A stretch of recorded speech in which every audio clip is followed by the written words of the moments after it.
জানিস আমার দাদার যত জায়গা জমি 3 পুরুষ মনে কর বসে থাক, হ্যাঁ পুরো আলাদা দিবি, তাও জায়গা জমি ফুরাবি না। তুই তাহলে ফকির এলাকান ঘুরিস কে? এই শালা এই, তুই কাক ফকির কইস? আমি 4 নাম্বার পুরুষ, তাই ভাগে কিছু পাইনি তো। বাবা ফকির আবার ধাড়ি ফকির ফকির মানে হচ্ছে শালা ভিক্ষা করে যে 12 ভাজা বাদাম দিয়ে এসে তোমার লাখের ডোকাতে দিচ্ছি, তুমি উমান তো পাচ্ছ না হে। না একটা শালা ফাটা ফেলা দিল। শালা ফকিরের লোভ কি আমার একটু ভালোই খাওয়ায়। যত জায়গা জমি দেখেছি সব আমার দাদার নামে আসলো, এখন আর নাই। একটা তো সেটা মারা গেছিল। ওরে শালা রে, পাম মারা কি বেশি হয়ে গেল নাকি?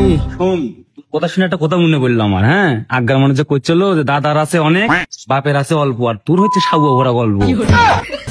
আসলে তুই ঠিকই করছো, ঠিক আছে। ওর খালি সাউয়া ভরা গল্প। কার দাদার আগে ছিল না? আমার দাদা যেরকম আগে 1 বিঘে জমিতে একটা করে মুনমন বিড়ি কিনে খাচ্ছিল। তুইও তো গল্প দিয়েই ফেলালু।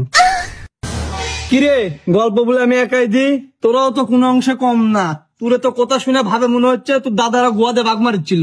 থাম শালা ফকিরনিরা, বাপ দাদা তো কিছু ছিল না, খালি বড় বড় নেকসা। হেই তুই কি কইলু? তুই যেটি বসে আসলু আর প্রত্যেক দারণ আসলো আমার দাদা। হাত তোরা তোরা গোয়াতে মুড়ি মুরগি খা, আমি চলে গেলু।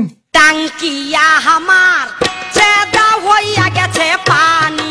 বারা করলো তো গোয়া মারা, গল্প দিচ্ছিল দিক, খাওয়া তো হচ্ছিল আর গোয়া মাইরে। এটা তো এটা আর হইলো না, গেল তো চলে লে। আমি চ কি করবো আর, থাই গেলাম নেই উঠে।